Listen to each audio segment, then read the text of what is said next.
Je souris, tapai un email et attendis.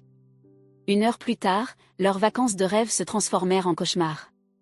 Jamais je n'aurais imaginé que la trahison viendrait des personnes même dont j'avais pris soin toute ma vie. Si quelqu'un m'avait dit il y a des années que mon propre sang se retournerait contre moi pour de l'argent, je lui aurais ri au nez. Mais me voilà, assise au milieu du chaos qu'ils ont créé, repensant au moment où tout a commencé à s'effondrer. Pendant des années, j'ai travaillé sans relâche pour construire mon entreprise à partir de rien.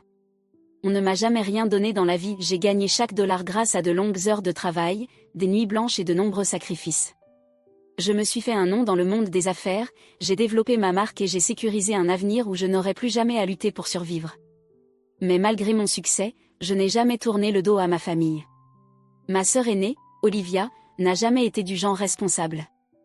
À 38 ans, elle n'avait ni travail, ni ambition, ni le moindre sens des responsabilités. Pourtant, je veillais à ce qu'elle ne manque de rien. Je lui envoyais 4 000 $ chaque mois pour qu'elle puisse vivre confortablement, sans se soucier du loyer ou des dépenses.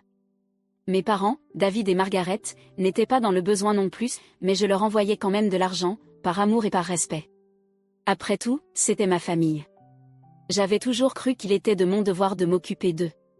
Mais la cupidité est une chose étrange. Peu importe combien vous donnez, certaines personnes voudront toujours plus. Tout a commencé un soir, lorsqu'Olivia m'a appelé. Je pouvais entendre à son ton qu'elle ne me contactait pas juste pour prendre des nouvelles. « Luna, il faut qu'on parle », dit-elle fermement. Je soupirai, déjà épuisée par ma longue journée de travail. « Qu'est-ce qu'il y a, Olivia ?» Elle hésita un instant avant de déclarer. « J'ai besoin de plus d'argent. 4 000 par mois, ce n'est pas suffisant. Je veux 5 000 de plus. Ce n'est pas grand-chose pour toi, non ?» J'ai failli éclater de rire. « Tu veux 9 000 $ par mois pour ne rien faire, Olivia ? Je te donne déjà bien assez. J'ai mes propres factures, mes dépenses professionnelles et ma vie à gérer. »« Tu es riche, Luna, » répliqua-t-elle sèchement. « Tu as tout. Quelques milliers de plus, ce n'est rien pour toi. » Je me pinçai l'arête du nez, agacée. « Ce n'est pas une question d'argent, Olivia. C'est une question de principe. Tu ne fais même pas l'effort de t'en sortir par toi-même. » Elle ricana, et j'entendis alors la voix de ma mère en arrière-plan. « Tu devrais être reconnaissante, Olivia. » Si elle était une vraie sœur, elle n'hésiterait pas une seconde. Je ressentis une vive douleur dans la poitrine. J'avais passé ma vie à les soutenir, et pourtant, ils me faisaient passer pour une égoïste simplement parce que j'osais fixer des limites. « Désolée, dis-je fermement. Mais je ne te donnerai pas plus d'argent. J'en ai assez fait. » Olivia ne chercha pas à discuter. Elle resta silencieuse quelques secondes avant de dire « Très bien. » Puis elle raccrocha. Je ne réfléchis pas plus que ça. Je supposais qu'elle était juste vexée et qu'elle finirait par s'en remettre dans un jour ou deux. Mais je n'avais aucune idée que cet appel téléphonique marquait le début d'un cauchemar bien pire. Ce soir-là, fatiguée par notre dispute, je me couchai tôt. Je ne savais pas que pendant que je dormais paisiblement chez moi, ma sœur et mes parents étaient en train de comploter contre moi. En pleine nuit, ils s'introduisirent discrètement dans ma chambre. Olivia s'empara de mon téléphone posé sur la table de nuit, tandis que mes parents fouillaient mon bureau, volant mes cartes bancaires professionnelles. Ils agirent vite et silencieusement, sachant exactement ce qu'ils cherchaient. Ils ne se contentaient pas de me voler, ils vidaient mon compte bancaire, fruit de mon dur labeur, par pure avidité. Ils transférèrent 60 000 $ de mon compte vers celui d'Olivia, effaçant soigneusement leurs traces avant de disparaître dans la nuit. Comme si cela ne suffisait pas, ils utilisèrent l'argent pour s'offrir des vacances de luxe en Italie. J'ignorais totalement ce qui venait de se passer. Je dormis profondément, sans me douter une seule seconde que ma propre famille venait de me poignarder dans le dos. Le lendemain matin, je me réveillai plus tard que d'habitude, la tête lourde et douloureuse. Peut-être était-ce le stress de la dispute de la veille, mais je me sentais plus fatiguée que d'ordinaire, lente et mal à l'aise. Je tendis la main pour attraper mon téléphone, mais il n'était pas là. Je fronçai les sourcils, me redressant pour vérifier ma table de nuit. Rien. C'est à ce moment-là que mon téléphone fixe se mit à sonner. « Luna Carter », dit une voix professionnelle à l'autre bout du fil. « Oui. »« Qui est-ce » demandai-je en me massant les tempes. « Ici Alex, de la First National Bank. Nous vous appelons au sujet de plusieurs transactions importantes effectuées depuis votre compte professionnel cette nuit. » Mon estomac se noua. « Quelle transaction ? Plusieurs virements ont été réalisés, pour un total de 60 000 $, expliqua le banquier. Nous avons remarqué qu'ils avaient été envoyés vers un compte au nom d'Olivia Carter. Nous voulions confirmer si ces opérations étaient autorisées. Mon corps entier se figea. Non. Non, je n'ai rien autorisé de tout cela. Le banquier hésita. Souhaitez-vous que nous gelions vos comptes? Oui. Faites-le immédiatement, lancai-je, submergé par la panique. Je raccrochai et courus jusqu'à mon bureau, cherchant frénétiquement mes cartes de crédit professionnelles. Elles avaient disparu. Puis, je compris quelque chose d'encore pire. Mon téléphone avait disparu lui aussi. Un frisson d'horreur remonta lentement le long de ma colonne vertébrale. Ma propre famille. Olivia. Mes parents. Ils n'auraient pas osé. Si. Je me précipitai vers mon ordinateur portable, les mains tremblantes tandis que je me connectais à Instagram. Et là, sous mes yeux, se trouvait la trahison ultime, exposée au grand jour. Olivia, portant des lunettes de soleil hors de prix, levant une coupe de champagne dans un restaurant de luxe. La légende indiquait. L'Italie, bébé. La belle vie. Merci pour l'upgrade, Luna. Ma respiration se coupa brutalement. Je fis défiler la page et vis des photos de mes parents dans une boutique de luxe, souriant comme s'ils venaient de gagner à la loterie. Hôtel somptueux. Restaurant gastronomique. Virée shopping extravagante. Tout était là. Ils ne s'étaient pas contentés de me voler. Ils célébraient leur vol.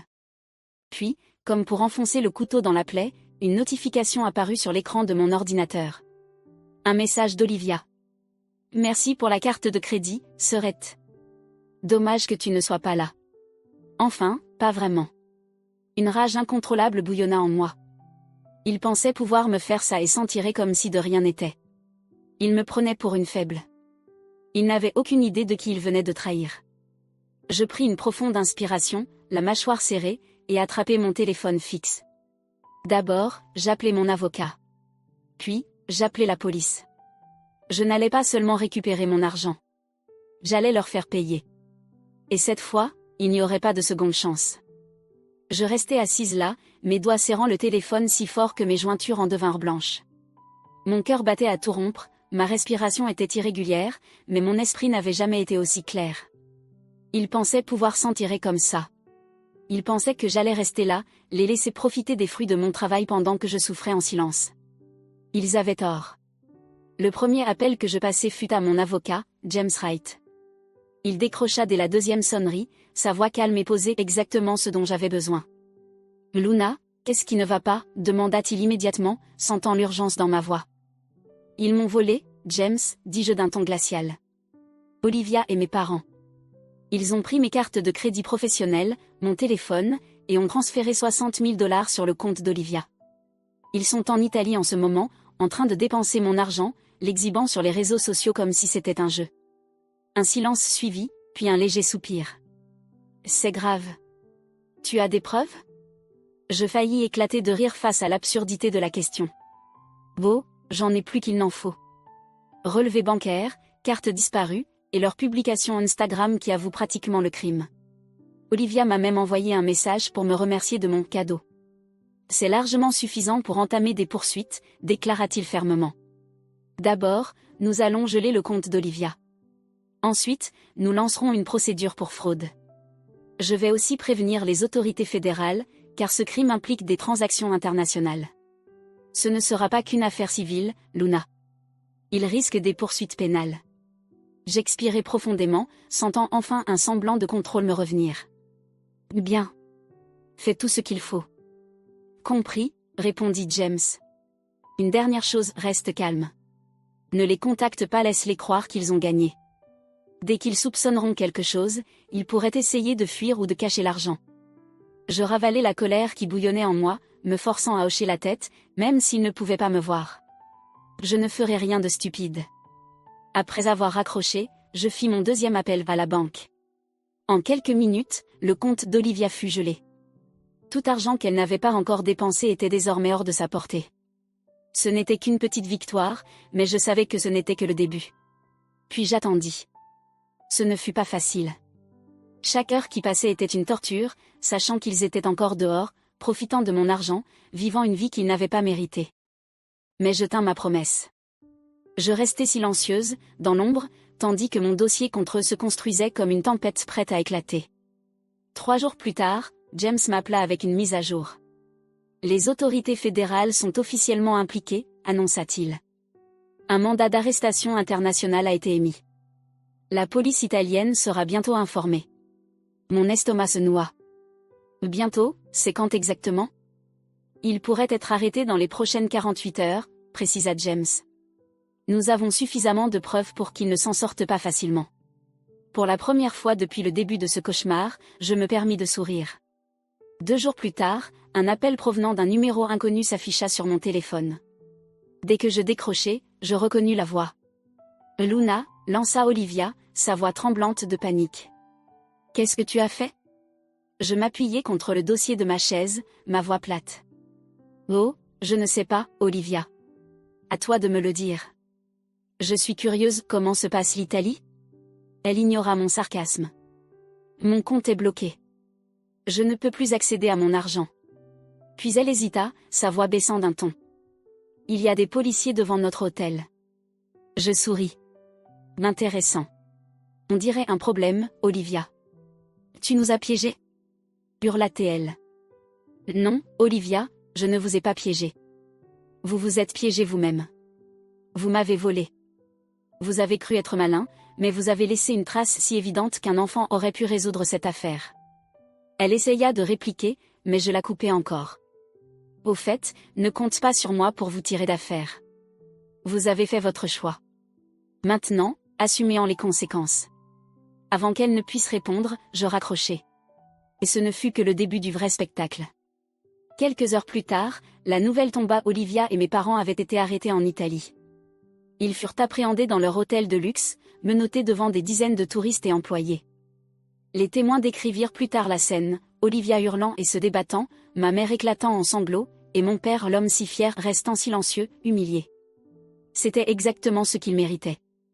J'ai vu les nouvelles d'abord sur les réseaux sociaux. Des vidéos de l'arrestation avaient été enregistrées, et les clips se sont rapidement propagés. Ma sœur, autrefois si confiante et arrogante, n'était plus qu'une épave pathétique, sanglotant tandis que la police l'escortait.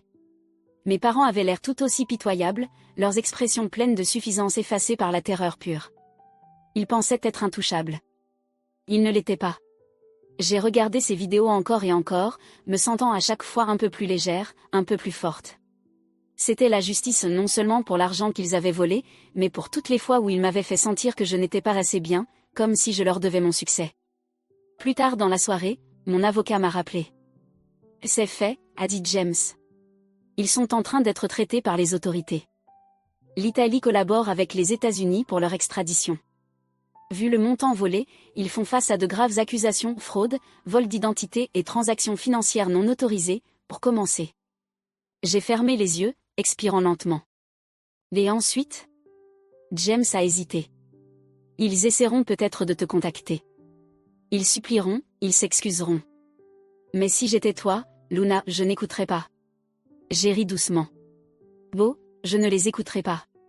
Bien sûr, cette nuit-là, j'ai reçu un appel inconnu.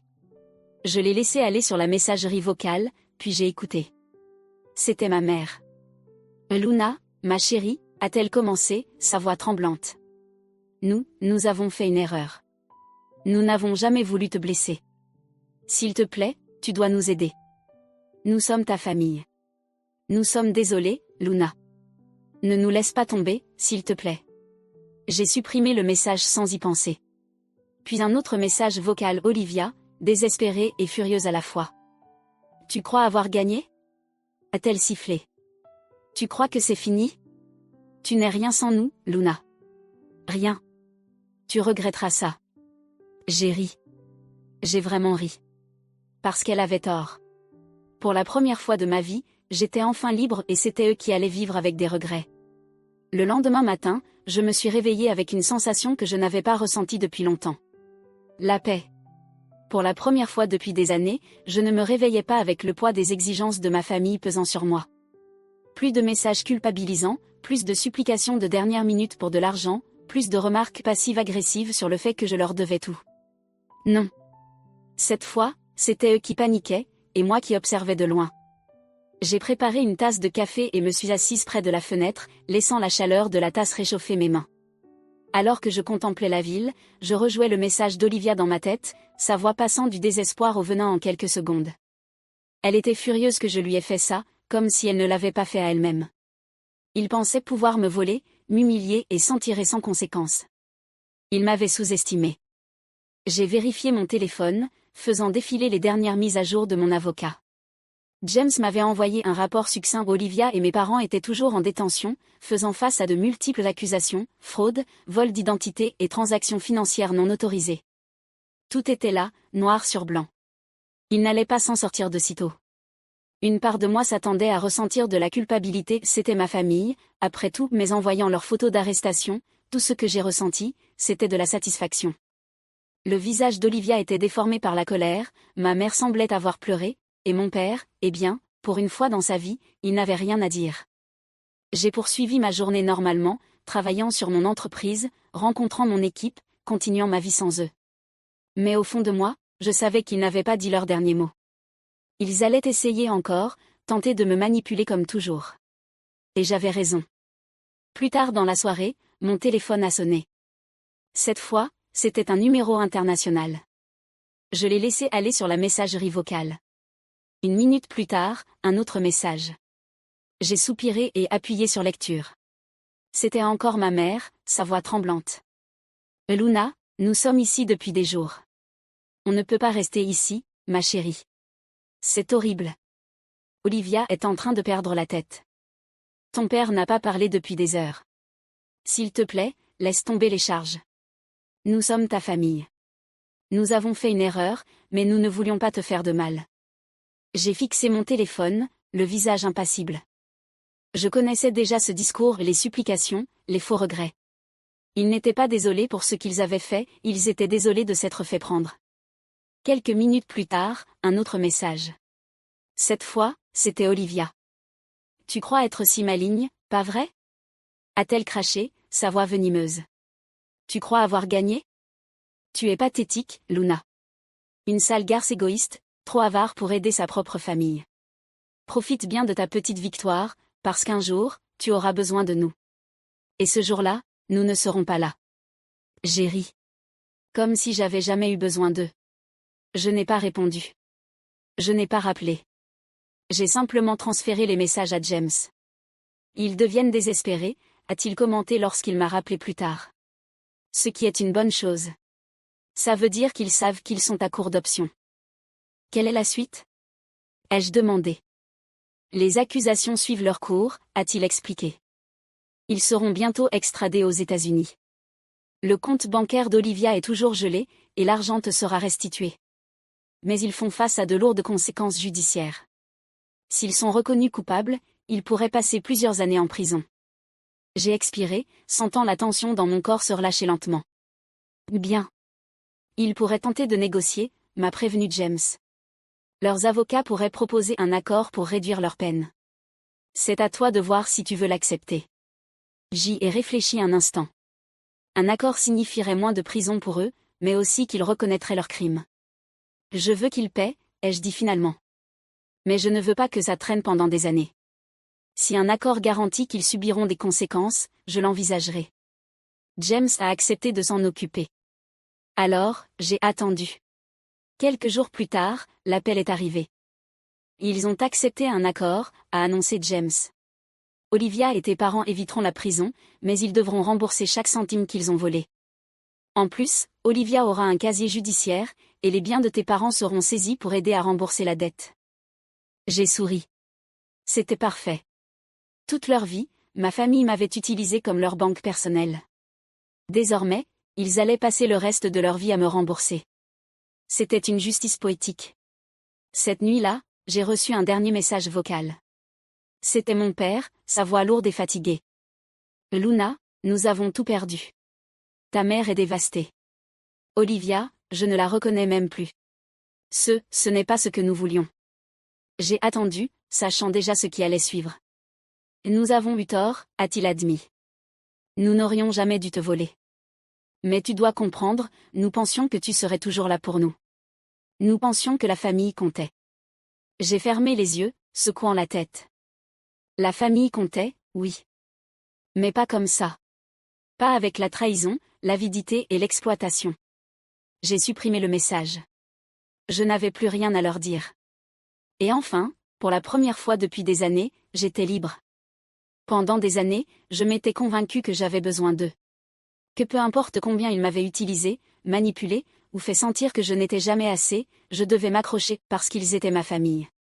Parce que c'est ce que fait une famille. Mais une famille ne vole pas. Elle ne ment pas. Elle ne vous traite pas comme un distributeur automatique. Et elle ne se réjouit pas de votre chute lorsque vous décidez enfin de dire stop. J'en avais fini avec eux. J'ai passé les semaines suivantes à reconstruire ma vie selon mes propres termes. J'ai redécoré mon appartement, changeant tout ce qui me rappelait leur existence. Je suis partie en vacances, de vraies vacances. Pas volées. Sans culpabilité. J'ai travaillé sur mon entreprise avec plus d'énergie que je n'en avais eu depuis des années, me concentrant enfin sur moi. Pendant ce temps, Olivia et mes parents luttaient. L'accord de plaidoyer les avait forcés à affronter une nouvelle réalité, celle où ils devaient rembourser chaque centime volé. Olivia avait perdu son luxueux appartement. Les fonds de retraite de mes parents étaient épuisés. Et tout le luxe dont ils avaient autrefois profité avait disparu. De temps en temps, j'entendais des nouvelles par des connaissances communes. Olivia essayait de trouver un emploi, mais avec un casier judiciaire, aucune entreprise ne voulait prendre le risque de l'embaucher. Ma mère était complètement humiliée dans son cercle social, incapable de se vanter de ses filles réussies alors que tout le monde savait qu'elle avait volé l'une d'elles. Mon père, toujours si fier, s'était totalement replié sur lui-même, son ego brisé au-delà de toute réparation. Ils avaient bâti leur vie sur mon succès. Maintenant que je n'étais plus là, ils n'avaient plus rien. Je n'ai plus jamais répondu à leurs appels. Je n'ai jamais répondu à leurs messages. Même quand ils ont tenté d'envoyer des intermédiaires. Luna, ils sont en difficulté. Peut-être que tu devrais laisser tomber. Je refusais d'y penser. Laisser tomber? Après ce qu'ils avaient fait? Non. Ils avaient fait leur choix. Maintenant, ils devaient vivre avec. Un mois plus tard, mon avocat James m'a appelé avec une dernière mise à jour. Ils ont commencé à faire des paiements, a-t-il dit, amusé. C'est lent, mais ça avance. À ce rythme, ils te rembourseront pendant des années. Je souris. Bien. Je doute qu'ils s'en remettent un jour complètement, ajouta James. Ils dépendaient trop de toi. Et sans ton argent, leur mode de vie s'est effondré. Mais toi, tu es sortie de cette épreuve plus forte, Luna. Peu de gens auraient suggéré ça comme tu l'as fait. Je souris, m'adossant à ma chaise. Je crois que j'ai enfin compris ma propre valeur. Ce soir-là, je me suis servi un verre de vin et suis sortie sur mon balcon, regardant la ville. L'air semblait plus léger. Le silence était apaisant, pas solitaire. Pour la première fois depuis des années, j'étais libre. Plus de culpabilité. Plus d'obligation. Plus d'exploitation. Juste moi. Et c'était suffisant. J'ai levé mon verre vers le ciel nocturne, murmurant un dernier adieu au passé. Puis je suis rentrée à l'intérieur, prête pour ce qui allait suivre.